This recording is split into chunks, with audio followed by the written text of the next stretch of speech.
The Greyhound bus slowed down as it approached the stop on Merrimack Street in Haverhill. David Perez clutched a worn sports bag, all he had after 6 years in Shirley Correctional Facility. Through the dirty window, he looked at the familiar brick buildings, the Merrimack River, flowing between old textile factories. The city hadn't changed, except that it looked even more tired. Getting off the bus, David took a deep breath of October air.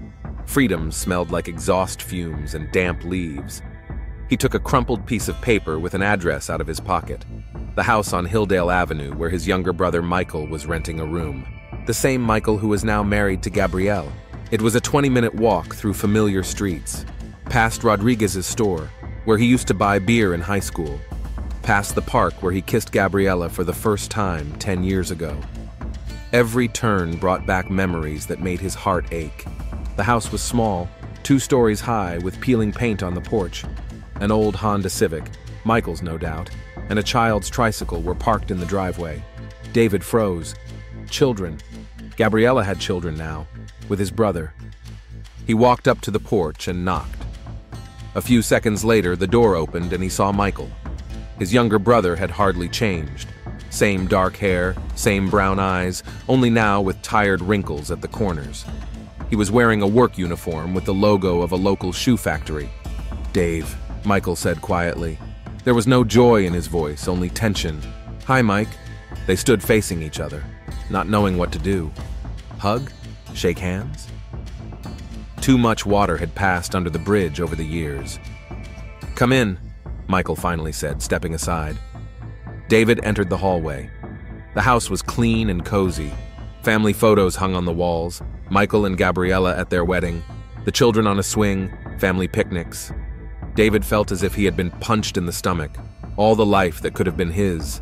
"Where's Gabby?" he asked, trying to sound indifferent. "She's picking up the kids from school. She'll be back soon."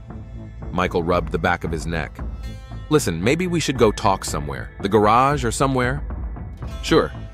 They went out to the backyard. Michael took out a pack of cigarettes and offered David one. He refused. He had quit smoking in prison. "How's it going?" Michael asked awkwardly, taking a drag. "Great. 6 years in a cell is a piece of cake." Michael grimaced. "Dave, Forget it." David waved his hand. "That's not why I came.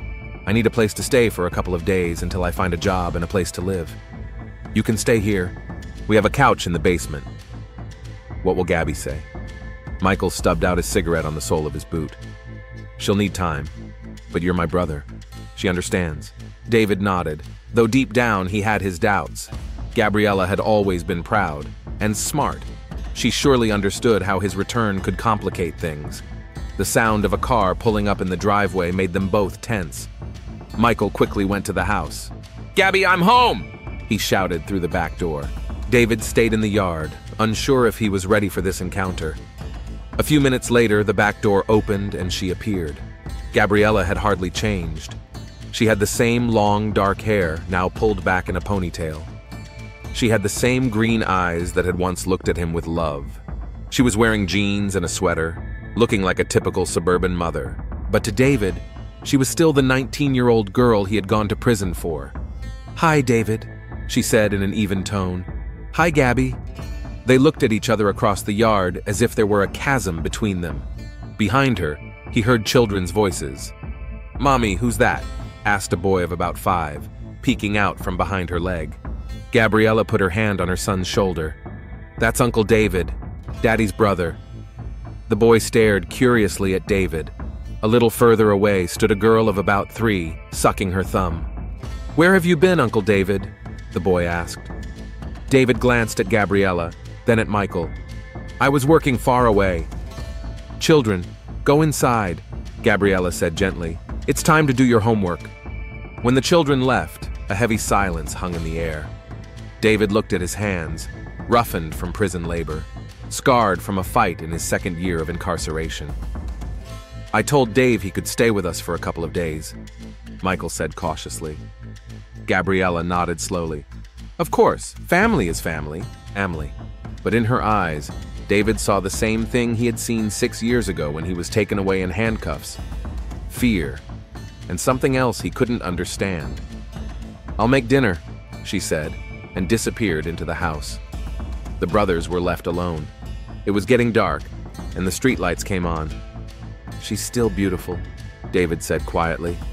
Michael looked at him warily. "Dave, relax. I'm not going to destroy your family." David picked up his gym bag. "Where's that couch?" They went into the house through the kitchen. Gabriella was standing at the stove, cooking spaghetti. She didn't even look up when they walked past her. The basement was small but clean. There was a couch, a TV, and a few boxes of children's toys. Michael brought fresh sheets. "I'll stop by Carlos's auto shop tomorrow," David said, making the bed. "Maybe he'll hire me." "What about your father? Aren't you going to visit him?" David paused. Jim Perez, 60 years old, Iraq War veteran, security guard at a local factory. The man who didn't say a word when his son was led away in handcuffs. "We'll see," David replied curtly. Michael stood there for a moment longer, then headed for the stairs. At the bottom of the steps, he turned around. "Dave, I want you to know I never wanted things to turn out this way. I know. We thought you weren't coming back. We thought you were starting a new life somewhere else." David sat down on the sofa and looked at his brother. "And I thought you'd be waiting. At least she would." Michael lowered his eyes. "A lot has changed over the years." "Yes, I've noticed." When Michael went upstairs, David lay down on the sofa and stared at the ceiling. He could hear voices upstairs. Gabriella was putting the children to bed. She was singing them a lullaby, the same one she used to sing to him when they were together. He closed his eyes and tried not to think about how she looked today, about how she avoided his gaze, about how he saw not only fear in her eyes, but also guilt. 6 years, 6 long years he had dreamed of this day, of coming home, of seeing her again. But in his dreams, everything was different. In his dreams, she threw herself into his arms, cried, and said she had been waiting for him. In reality, she was married to his brother and avoided looking him in the eye. The sounds from the house gradually faded away. David could hear Michael and Gabriella talking quietly in the bedroom, but he couldn't make out the words. Finally, even those sounds stopped. He got up from the sofa and went over to the small basement window. It was a quiet autumn night in Haverhill. Somewhere out there, a few blocks away, lived his father. Somewhere out there was the old life he had left behind 6 years ago to protect the woman who was now sleeping in his brother's bed. David lay back down on the couch. Tomorrow, he would start over. He would find a job, find a place to live, try to build a new life. But first, he needed to understand one thing, the thing he had seen in Gabriella's eyes today. What exactly had happened 6 years ago, and why did he still feel like he didn't know the whole truth? David woke up at 5:30 in the morning, a prison habit. The house was still asleep upstairs. He quietly went into the kitchen and made coffee from a can he found in the cupboard. Sitting at the kitchen table, he looked at the family photos on the refrigerator. Gabriella in a white dress, laughing in Michael's arms. The children on the beach. Family Christmas. At 7 in the morning, Michael appeared, already dressed for work. "You're up early," he remarked, pouring himself some coffee. "It's a habit. In prison, we had to get up at 5:30. Michael coughed awkwardly. "Listen, I talked to Carlos about the job last night. He said to stop by today. Maybe there's something available." "Thanks." Gabriella came down at 7:30, wearing a robe, her hair tousled. When she saw David, she tensed slightly but nodded politely. "Good morning." "Morning." She began making breakfast for the children, carefully avoiding getting too close to the table where David was sitting. Michael finished his coffee, kissed his wife on the cheek, and headed for the door. "See you tonight." He looked at David. "The car shop on Commercial Street. Carlos will be waiting for you after 10. When Michael left, an awkward silence filled the kitchen. Gabriella prepared breakfast and called the children. David stood up, ready to go to the basement, but the boy's voice stopped him. "Uncle David, are you going to have breakfast with us?" Gabriella glanced quickly at David, a flash of anxiety in her eyes. "I don't want to disturb you," David said. "You're not disturbing us," Gabriella said quietly. "Sit down." Breakfast was mostly silent, with the children chatting about school and the adults responding in monosyllables. David watched Gabriella as she cut pancakes for her daughter and straightened her son's shirt. Motherhood had changed her. It had made her softer, but also more cautious. After breakfast, Gabriella took the children to school, and David went to look for work. Carlos's auto repair shop was located in an old building next to the railroad tracks. Carlos Rodriguez was David's age. They had gone to school together. When David entered the workshop, Carlos climbed out from under the hood of an old pickup truck, wiping his hands on a rag. "Damn, David Perez," he said with a smile. "I heard you were back. News travels fast. Everyone knows everyone in Haverhill." Carlos looked him up and down. "You look good. Prison didn't break you." "It toughened me up." Carlos nodded understandingly. He himself had spent a year in county jail for a bar fight when they were 20. "Mike said you needed a job. I can offer you an unofficial position. Cash, no questions asked. $150 a week to start." "I'll take it." "You start tomorrow. Be here at 8. Leaving the auto repair shop, David decided to take a walk around town. 6 years hadn't changed Haverhill much. A couple of stores on Washington Street had closed, and a new Mexican restaurant had opened. The old movie theater was still running, showing films from a month ago. He was walking past the old textile factory where his grandfather had once worked when he saw a familiar figure. Jim Perez was standing by the fence, smoking a cigarette. His father had aged, more gray hair, deeper wrinkles, but his back was still straight, his military bearing unchanged. David approached slowly. Jim noticed him but didn't acknowledge him. "Dad." "David." They stood a few feet apart. Jim took a drag on his cigarette and exhaled. "I hear you're staying with Mike." "Temporarily." "Good. Mike's a good kid. He takes care of his family." There was reproach in those words, and David felt it. Jim had always believed that his eldest son had abandoned the family by going to prison. "How are you?" David asked. "Working, paying the bills, same as always." "Maybe we can get together sometime?" "Dinner?" Jim dropped his cigarette butt on the ground and crushed it with his boot. "We'll see. I've got a lot of work to do." He turned and walked back to the factory. David watched him go. His father hadn't forgiven him. Not for going to prison, but for destroying the family's plans and causing everyone to suffer. That evening, David returned to Michael's house just in time to run into Gabriella on the porch. She was taking out the trash, and they found themselves face to face. "How was your day?" she asked, trying to sound casual. "I found a job at Carlos's auto shop." "That's good." She paused. "David, we need to talk." "About what?" "About what happened, about what's going to happen." They sat down on the steps of the porch. It was cool, and Gabriella threw a cardigan over her shoulders. "I know what you think of me," she began. "That I betrayed you, that I married your brother while you were in prison." "Isn't that true?" She shook her head. "It's more complicated than that. After what happened after the trial, I was devastated, David, completely devastated." "Because of what? Because I took the fall for you?" Gabriella turned sharply toward him. "In my place? You think I asked you to do that?" "You didn't ask me to, but I knew that if I told you the truth." "What truth?" Her voice trembled. David fell silent. He looked at her, remembering that night 6 years ago. The rain, the screams, blood on the asphalt. "Gabby, that night..." "Don't." She stood up. "Don't talk about it. We need to talk about this. I have a right to know what happened after they took me away." Gabriella turned around. In the porch light, he saw tears in her eyes. "You want to know what happened? Fine. I was questioned every day for a month.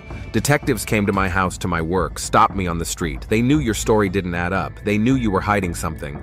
But you didn't say anything." "Of course I didn't, because..." She stopped, covering her mouth with her hand. "Because what?" A long pause. Gabriella stared into the darkness. "Because I was afraid the truth would be even worse." David felt something cold tighten in his chest. "What are you talking about?" "David, do you remember that night? Do you remember what happened before it all happened?" He remembered. Of course he remembered. They had argued. She had cried. She had said something that made him get in the car and drive to Tony Martinez's house. Something that had led to tragedy. "I remember we argued." "What did we argue about, David?" He opened his mouth to answer, but no words came out. Strange. He remembered the argument itself. He remembered her tears, his anger, but he couldn't remember what had started it. "I don't remember," he said slowly. "Of course you don't. Because you were drunk that night, very drunk." "I wasn't." "You were, David. You came home from work already drunk. Then we argued and you drank more. And then you got behind the wheel." David rubbed his forehead. His memory was hazy, fragmented. He remembered hitting Tony Martinez. He remembered him falling, hitting his head on the curb. He remembered the blood. But what had happened before that? "Why didn't you tell me about this?" "In court?" "Because it wouldn't have changed anything. Tony would still be dead, and you would have gotten an even longer sentence for drunk driving." "But it would have explained—" "What?" Gabriella turned to him. "That you killed a man because you were drunk and angry? Would that have made everything better?" David was silent. Tony Martinez, 23 years old, worked at a local factory. He had a girlfriend, plans for the future, and now he was dead because of one bad punch. "After the trial," Gabriella continued, "I couldn't eat. I couldn't sleep. Every night I saw his face, Tony's face, and your face when they took you away. Mike helped me. He was the only one who didn't judge me, who didn't ask questions. He was just there for me." "And you fell in love with him?" "I didn't fall in love. I was grateful. And then I realized that I felt safe with him, that with him I could forget." David stood up and walked over to the porch railing. "And now I'm back, and all the memories are back too." "Yes." He turned to her. "Gabby, the night we had that fight, you said something to me. Something important. I can't remember what, but it made me go to Tony." Gabriella paled. "David, what did you tell me?" She shook her head. "It doesn't matter now. It matters to me." A long pause. Somewhere in the distance, a car drove by, its headlights glancing across the houses. "I told you I was pregnant," Gabriella said quietly. David felt the ground slip away beneath his feet. "What?" "I was pregnant. 12 weeks. And where is the baby?" Gabriella covered her face with her hands. "I lost it, a week after you were arrested. The doctor said it was from the stress." David sank down onto a step, feeling the world crumble around him. A child. They were supposed to have a child. "Why didn't you tell me, in prison, in your letters?" "Because it would have killed you, and because—" Her voice grew even quieter. "Because I wasn't sure you were the father." David looked up sharply. "What do you mean?" Gabriella was crying now, tears streaming down her cheeks. "I was having problems at the time, with work, with money. Tony helped me. He was kind, and I was lonely because you were always working, and we hardly ever saw each other, and you slept with him.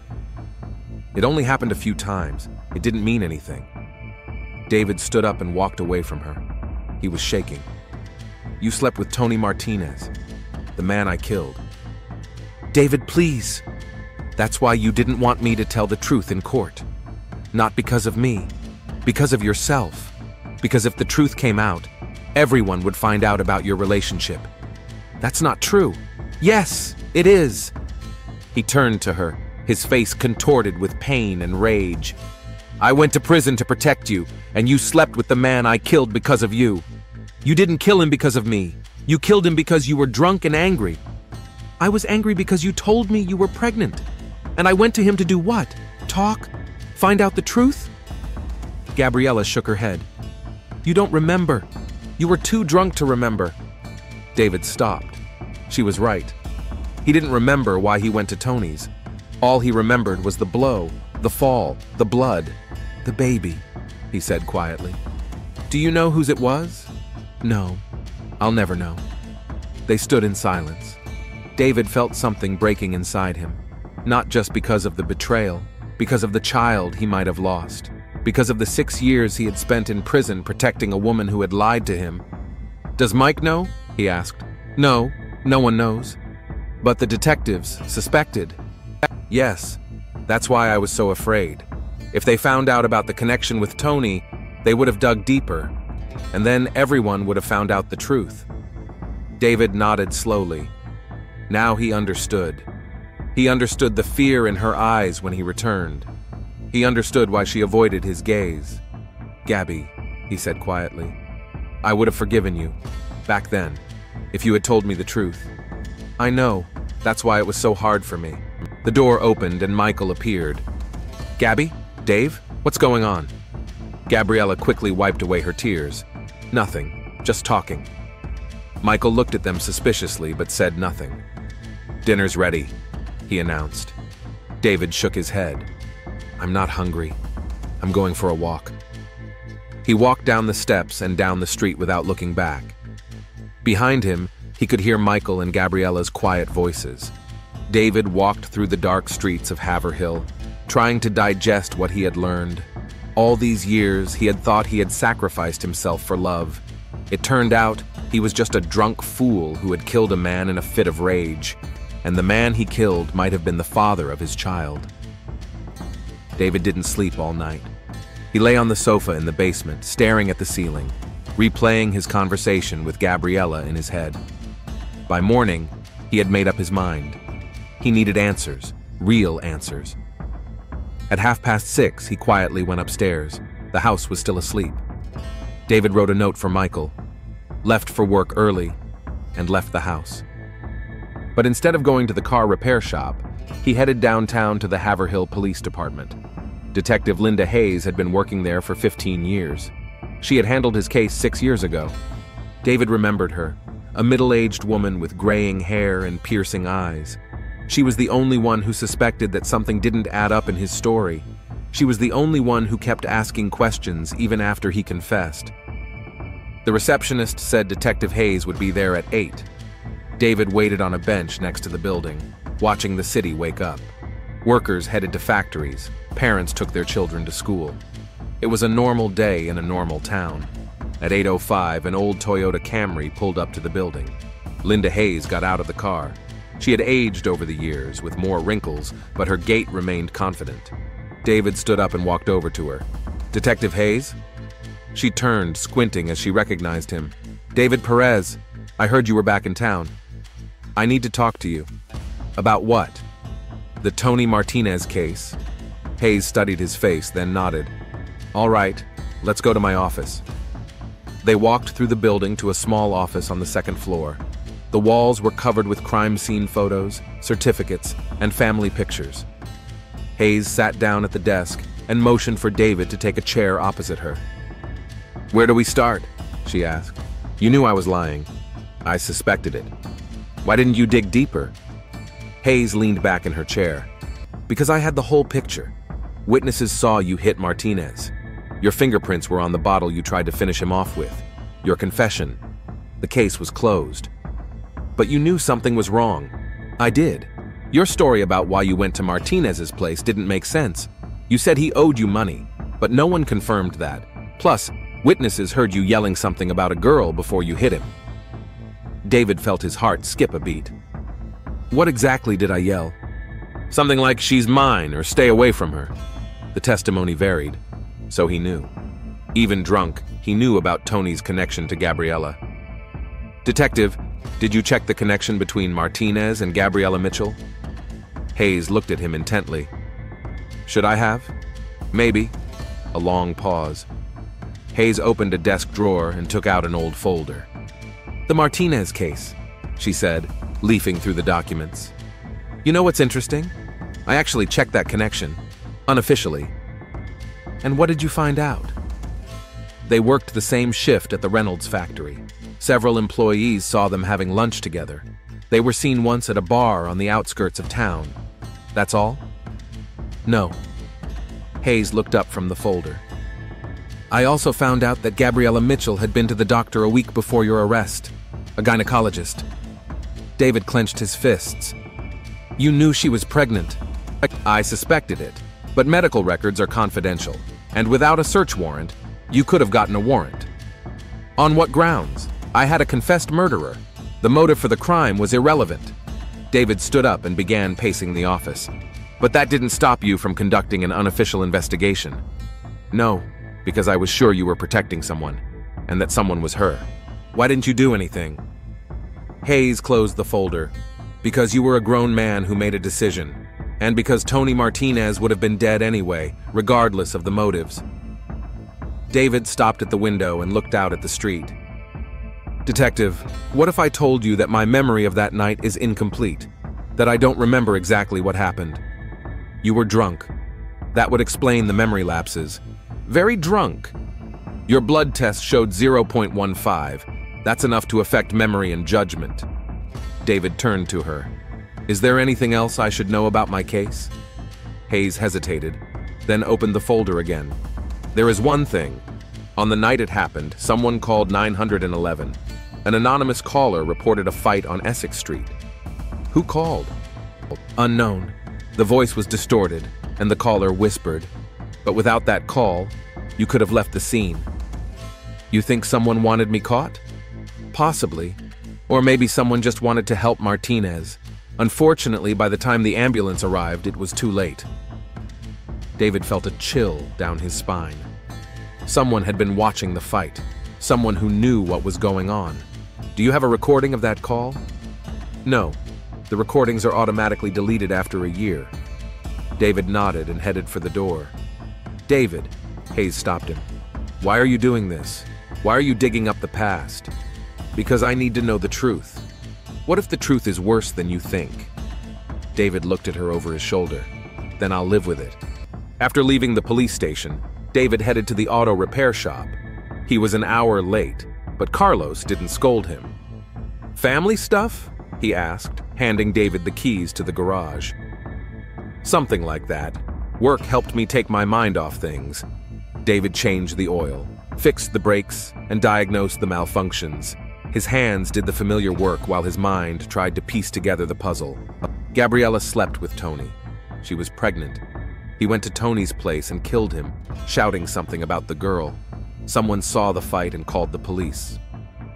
During his lunch break, David decided to visit one more place, Murphy's bar on the outskirts of town, where, according to Detective Hayes, Gabriella had been seen with Tony. The bar was a typical working-class establishment. Dark, smoky, smelling of beer and fried food. Behind the bar stood a man in his 50s with a beer belly. Are you Murphy? David asked. Tommy Murphy? Who are you? David Perez. I need information about a man who used to come here 6 years ago. Murphy narrowed his eyes. Perez, are you the one who killed Tony Martinez? Yes. What are you doing here? Finding out the truth. Murphy poured himself a whiskey and drank it in one gulp. Tony was a good guy. He came here after work, played pool, didn't bother anyone. Did he come alone? Usually yes, but I saw him with a girl a few times. A pretty brunette. Gabriella Mitchell. I don't know her name. They were sitting in the back booth, talking quietly. It looked intimate, if you know what I mean. When was the last time you saw them? Murphy scratched his chin. About 2 weeks before Tony was killed. She looked upset, like she was crying. Tony was trying to calm her down. What were they talking about? I didn't hear, but I remember her saying something about a baby. David felt his neck muscles tense. A baby? Yeah. Something like, what am I going to do with the baby? Or, how am I going to tell him about the baby? I don't remember exactly.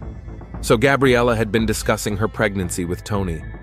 Perhaps she was trying to figure out who the father was. Anything else? Tony had seemed tense in recent weeks, as if he was afraid of something. Once he even asked me if I had seen a guy who was following him. What guy? I didn't know. Tony didn't describe him. David thanked Murphy and left the bar. The picture was starting to come together. Gabriella was pregnant and didn't know who the father was. She had discussed it with Tony. Tony was afraid someone was following him. Could that someone be him? David tried to remember the weeks leading up to the tragedy. Did he suspect that Gabriella was cheating on him? Had he been following her? By the end of the workday, he decided to talk to one more person, someone who knew them all at the time. Rick Connolly worked at the same factory as Tony. They had been friends since school. David found his house on Salem Street, a small house with a neat garden.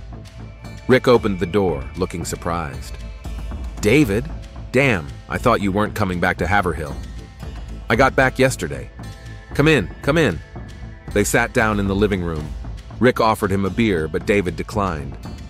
Rick, I need to talk to you about Tony. Rick's face became serious. What exactly? About what happened to him in the last few weeks before he died. Why is that important now? Because I don't think I know the whole truth about that night. Rick stood up and paced around the room. David, are you sure you want to know this? Yes. Okay. Rick sat back down. Tony was in love with Gabriella. Seriously in love. He told me he wanted to marry her. Even though he knew she was seeing me? He thought it was over between you two. Gabriella complained to him that you were drinking, that you were always fighting. David nodded. It was true. He had been drinking a lot in those last few months. The construction work was hard, and money was tight. But then she got pregnant, Rick continued, and everything changed. How did it change? Tony realized that the baby could be yours. He didn't want to break up the family. He decided to back off. But Gabriella didn't want to let him go? I don't know, but I remember Tony getting nervous. He said someone was following him, that he was getting strange phone calls in the middle of the night. What kind of calls? Silence or heavy breathing? He thought it was you. David felt his stomach knot up. He didn't remember calling Tony. But if he was that drunk on that last night, Rick, did I call him? I don't know, David. But Tony was sure I did. What else did he say? Rick hesitated. He said Gabriella asked him not to tell anyone about their relationship, especially you. She was afraid you might do something stupid. And he agreed to keep quiet? For a while, but something changed last week. He told me he was tired of secrets, that he was going to tell everyone. Tell who? Me? I don't know. Maybe you, maybe everyone. David stood up. His head was spinning from the new information. Rick, the night it happened, do you know if anyone saw the fight? The police asked about that. Several neighbors heard screams, but no one saw what happened. What about the emergency call? Who could have made it? Rick shrugged. Anyone, maybe one of the neighbors. David said goodbye to Rick and drove home to Michael. His head was a jumble of fragments that refused to form a coherent picture. He arrived late. The house was quiet. The children were asleep. Michael and Gabriella were sitting in the living room watching TV. Where were you? Michael asked. Carlos called and said you left work early. I was taking care of some things. Gabriella looked at him warily. What things? David sat down in the chair opposite them. Issues with Tony Martinez. Silence fell. Michael shifted his gaze from his brother to his wife. What are you talking about? He asked. I'm talking about the fact that your wife slept with the man I killed. Michael stood up abruptly. What? David, don't, Gabriella said quietly. I have to, David replied. Mike has a right to know who he married. That's not true, Michael said, but his voice sounded uncertain. David looked at Gabriella.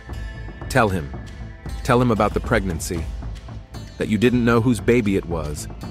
Gabriella covered her face with her hands. My God! Michael knelt down beside her. Is that true? She nodded without raising her head. You were pregnant? By whom? I don't know, she whispered. I didn't know. Michael pulled away from her as if he had been struck. You slept with Tony Martinez? It was before us, Mike. Before we started dating. But not before you dated my brother. David watched the scene with grim satisfaction. Finally, all the cards were on the table. What else have you been hiding? Michael asked. What else don't I know about my wife? Nothing, Gabriella said. Nothing else. Are you sure? David interjected. Are you sure you didn't ask Tony to keep your relationship a secret? That you didn't threaten him? I didn't threaten anyone. But you asked him to keep quiet. Yes, because you knew it would kill you. And when he decided to tell you everything, what did you do? Gabriella raised her head sharply. What are you talking about?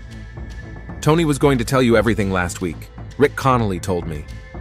I didn't know. You didn't know? Then who called him in the middle of the night? Who made him so nervous? I don't know. Michael stood up and walked over to the window. I can't listen to this. Mike, Gabriella reached out to him. Please. Don't touch me, he said coldly. I need time to think. He left the room. A minute later, the front door slammed. David and Gabriella were left alone. She was crying, wiping her tears with the back of her hand. "Are you satisfied?" she asked. "You destroyed my family. I told the truth. Your version of the truth. What other version is there?" David leaned toward her. "Gabby, what happened that night? What aren't you telling me?" "Nothing. I told you everything." "Then why do I feel like you're still lying?" Gabriella stood up and headed for the stairs. "Because you're paranoid, David.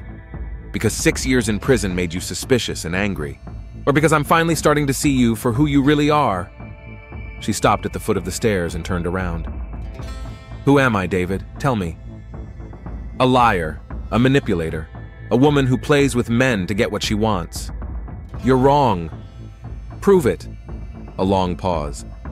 Gabriella looked at him, and he saw something new in her eyes. Not fear, not guilt, something like determination. "Okay," she said quietly. "Do you want to know the truth? The whole truth?" "Yes." "Then meet me tomorrow evening, in the old park by the river, at 8 o'clock. "Why there?"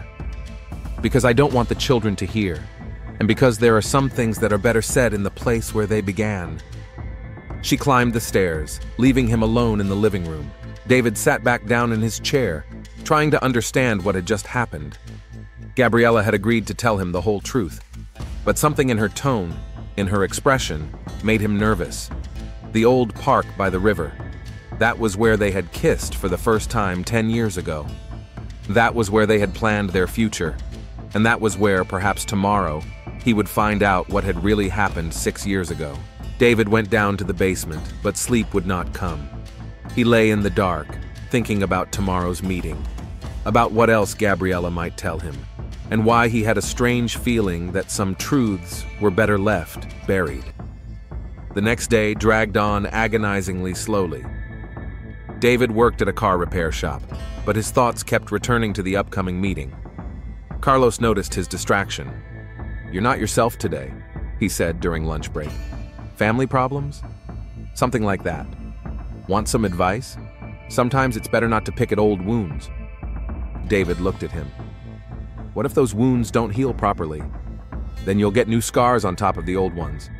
At 6 o'clock, David returned to Michael's house. The atmosphere was tense. Michael hadn't come home from work yet, or didn't want to come home. Gabriella was making dinner for the children, her face pale, her eyes red from crying. "Where's Daddy?" asked 5-year-old Liam. "Daddy's late at work," Gabriella replied quietly. David sat down at the table, watching the family scene. Little Sophie played with her macaroni, unaware of the tension among the adults. Liam sensed that something was wrong, but he couldn't figure out what it was. "Uncle David," the boy said to him, "will you play cars with me?" "Maybe later," David replied. Gabriella fed the children and put them to bed. When she came downstairs, it was already 7:30. "I have to go," she said, putting on her jacket. "Mike isn't back yet. I left him a note. The kids are asleep. Keep an eye on them." David nodded. "Gabby, are you sure you want to do this?" She paused at the door. "No, but there's no other way." The old park was a 10-minute walk from the house. David arrived there at 8 o'clock sharp. The park was empty. A few benches, a playground, a path along the Merrimack River. The streetlights burned dimly, casting long shadows. Gabriella appeared 5 minutes later.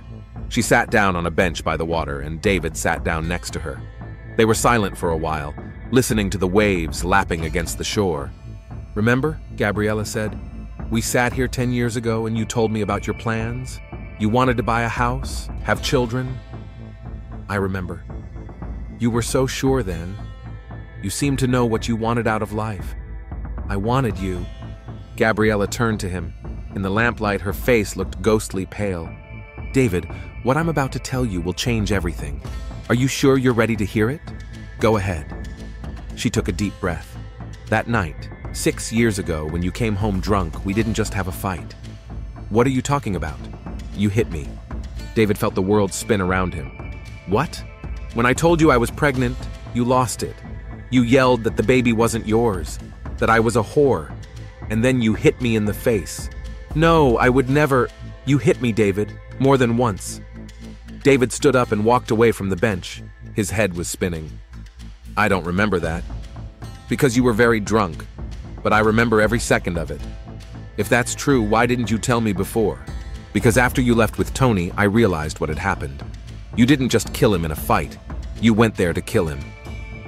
David turned to her. That's not true. It's true, David. And I know it because I was there. Time stood still. David stared at Gabriella, unable to believe what he was hearing. What did you say? I was there that night. I saw you kill Tony. You were there? Gabriella nodded. After you left the house, I realized you were capable of doing something terrible. I followed you. I wanted to stop you. Why didn't you tell anyone? Because it was too late. Tony was dead, and you were like a madman. You sat next to the body and cried. David sank to the grass, his legs giving way beneath him. You saw everything. Yes, and I called the ambulance. Anonymously. All the pieces of the puzzle fell into place. The anonymous call, the distorted voice. Gabriella had witnessed the murder. Why didn't you stop me? I tried. I screamed at you to stop, but you were like a man possessed. David covered his face with his hands. My God. After that, I knew I had to do something. I couldn't let you just drive away, but I couldn't turn you into the police as a murderer in the heat of the moment. That's why you didn't say anything in court. That's why I let you take the blame for manslaughter. It was the best thing for everyone. David raised his head and looked at her. For everyone? Or for you? What do you mean? If the truth came out, everyone would find out about your relationship with Tony, about the pregnancy, that you witnessed the murder and did nothing to prevent it. Gabriella stood up and began pacing around the bench. That's not true. Yes, it is. You let me go to prison to protect your reputation. I was protecting both of us. You're lying! David stood up too. You only protected yourself. I was just a convenient scapegoat. David, calm down. Don't tell me to calm down. He moved closer to her. 6 years! You stole 6 years of my life! I didn't steal. You did! And not just from me! You stole them from Mike too! You married him knowing you were lying to him every day! Gabriella backed away to the edge of the water. I loved Mike. Loved him? Or was he just convenient? Kind, naive Mike who didn't ask any questions. Enough! No, not enough. David grabbed her by the shoulders. How many more lies, Gabby? How many more secrets? Let me go. Answer me, what else are you hiding? Gabriella tried to break free, but David held her tight. His face was contorted with rage and pain. David, you're hurting me. Hurt? Do you know what hurt is? Hurt is 6 years in a prison cell for a crime that you committed, she screamed. You killed Tony. No one forced you. You forced me, with your lies, your games. They stood at the edge of the water, David still holding her by the shoulders. Gabriella tried to break free, pushing him away. Let me go now! No, tell me the truth first, the whole truth. I told you, you're lying, you're still lying. In the struggle, they both lost their balance. Gabriella stumbled on a rock and began to fall backward toward the water. David tried to hold her, but only made her fall harder. There was a splash. Gabriella fell into the river. Gabby! David rushed toward the water. She surfaced, trying to swim, but the current was strong and her clothes were heavy. The October water was freezing. Help! She screamed. I can't swim! Without hesitation, David jumped into the water. The cold hit him like a bolt of lightning. He swam toward Gabriella, but the current carried her further and further from the shore. Hold on! He shouted. I'm coming! Gabriella tried to stay afloat, but panic and the cold were taking their toll. She gasped for air and choked on water. David was almost there when he heard a voice from the shore. What's going on here? He turned around. A man with a flashlight was standing on the shore. In the dim light, David couldn't make out his face, but the voice sounded familiar. Help! David shouted. She's drowning! The man on the shore didn't move. Help! David repeated, continuing to swim toward Gabriella. But it was too late. Gabriella had disappeared under the water. David dove after her, trying to find her in the dark water, but the river was too murky and the current too strong. When he surfaced, gasping for air, the man with the flashlight was gone. David spent another 20 minutes in the water, desperately searching for Gabriella. When his strength gave out, he struggled to get ashore and collapsed on the grass, shivering from the cold and shock. Gabriella was dead. The woman he had once loved, who had ruined his life, who knew all his secrets, was dead. And someone had seen it happen. Detective Linda Hayes received a call at 11:47 p.m. A woman's body had been found in the Merrimack River, near the old park. When she arrived at the scene, the police had already cordoned off the area. "What do we have?" she asked Sergeant Thompson. "Gabriella Perez, 30 years old, found by fishermen half an hour ago. The body washed up on the shore a mile from here." Hayes approached the body. Gabriella was lying on a stretcher, her wet hair stuck to her face. There were no visible signs of violence. "Any witnesses?" "Her husband reported her missing 2 hours ago. He said she left the house at 8 p.m. and didn't come back." "Where was the husband at the time?" "He claims he was at Murphy's bar. The owner confirms this." Hayes nodded. "What about her brother-in-law, David Perez?" "He was home too. He was looking after the children." "Did you check?" "Neighbors saw him at the window around 9. The children confirmed that he was home when their mother left." Hayes examined the shore where Gabriella was believed to have entered the water. The mud was trampled, the footprints washed away by the rain. "Looks like an accident?" Thompson asked. "Possibly. Or someone wants it to look like an accident. Are we going to conduct a full investigation?" Hayes looked at Gabriella's body. Something didn't add up. A woman doesn't just come to the river on a dark October night. "Yes, and we'll start with the husband and brother-in-law." Michael Perez sat in his living room, holding a cup of coffee that had long since gone cold. Detective Hayes had been asking questions for half an hour. "Tell me about the last few days," she said. "How is your wife acting?" "She was nervous. She's been out of sorts since David came back." "Why?" Michael hesitated. "They used to date before we got married." "I know. How did you feel about your brother coming back?"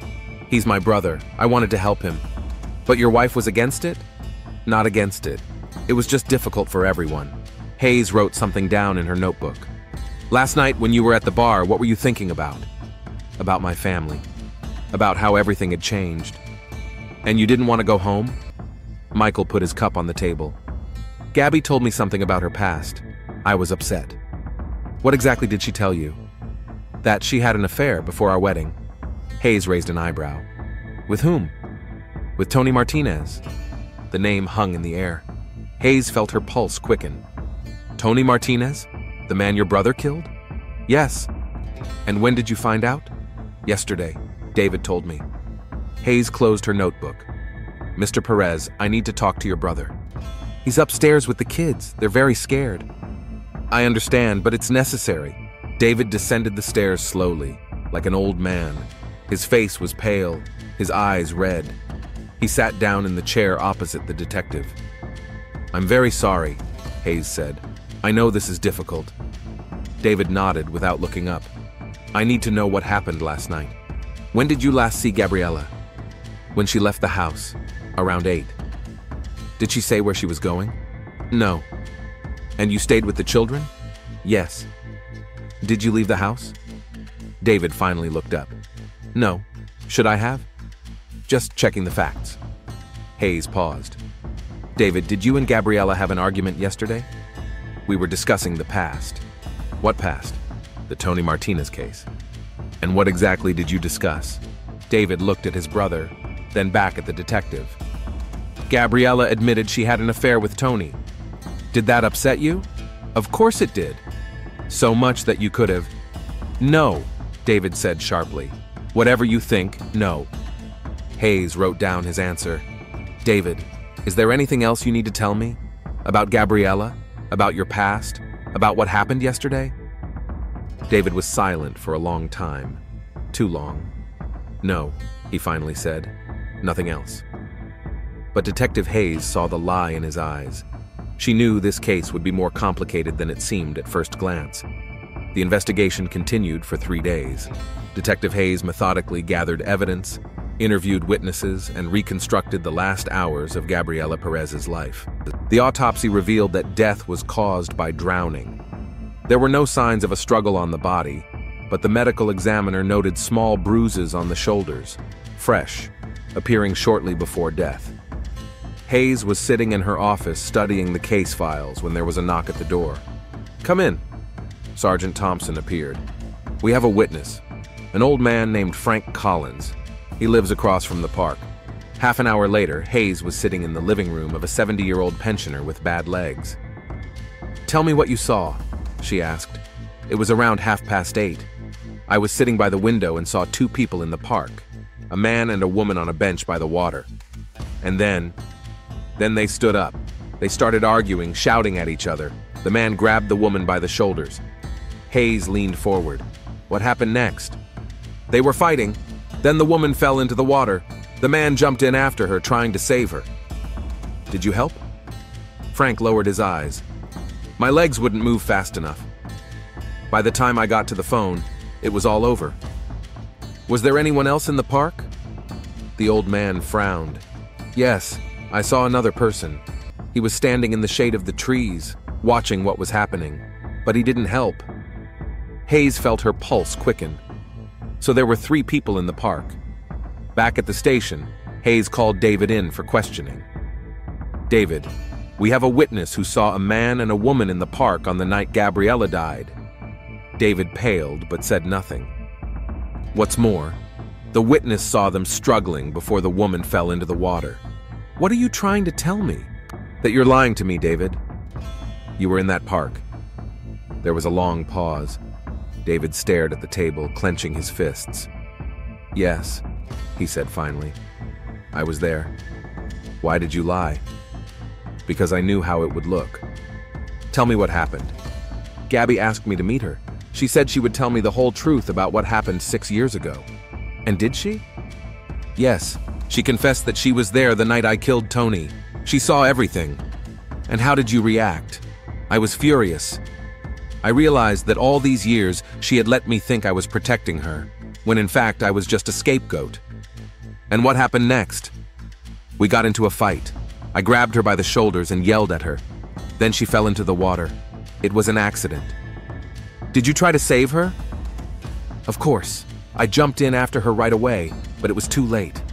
"David, our witness saw another person in the park. Who could that have been?" "I don't know. Maybe a passerby." Hayes closed her notebook. "David, I have to arrest you on suspicion of murder." "It wasn't murder!" But as Hayes stood up to put the handcuffs on him, there was a knock at the door. Sergeant Thompson entered. "Detective, Michael Perez is here. He says he has something to tell you." Michael entered the office. His face was pale but determined. "Detective Hayes, my brother didn't kill Gabriela." "How do you know?" "Because I did." Silence hung in the office. David turned sharply to his brother. "Mike, what are you saying?" "The truth. I killed my wife." Hayes slowly sat back down. "Tell me more." "I wasn't at the bar the whole night. I left at 8:30. I saw a note from Gabby saying she was meeting David in the park." "And what did you do?" "I went there. I stood in the shadows and listened to them talking. I heard everything. About how Gabby had slept with Tony. About how she had witnessed the murder. About how she had lied to me all these years." "And then what happened?" "David left. He was upset, but he left. Gabby stayed sitting on the bench. David looked at his brother in confusion. "I didn't leave. We fought." "No, Dave. You left. I went over to her." "What happened when you approached your wife?" "I asked her if everything I heard was true. She confirmed it.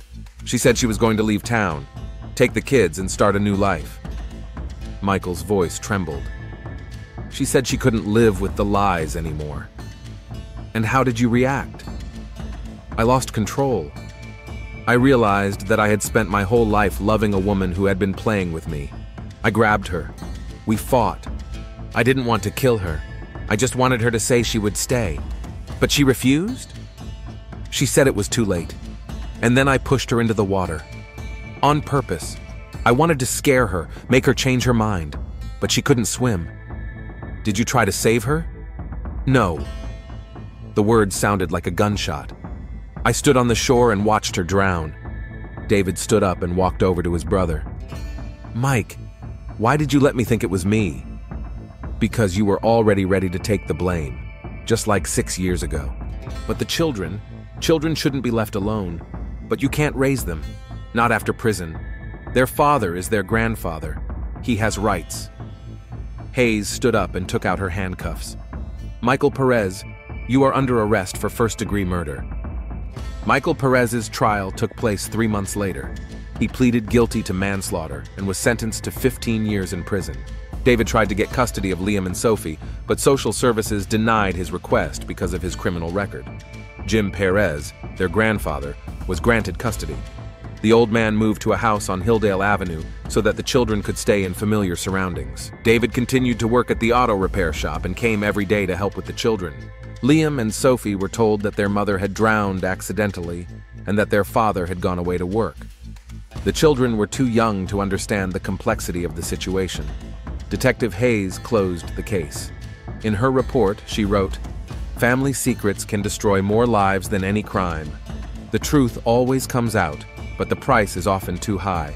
Jim Perez, despite being 60 years old, was coping well with raising his grandchildren.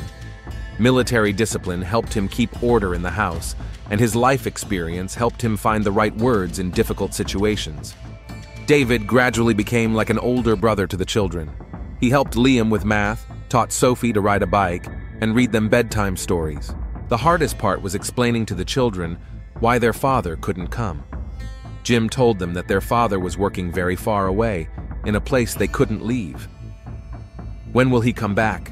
Liam often asked. "When he finishes his work. But it will take a long time." Michael wrote letters to the children every month. Jim read them aloud, carefully editing the content. David also received letters from his brother, full of remorse and pain.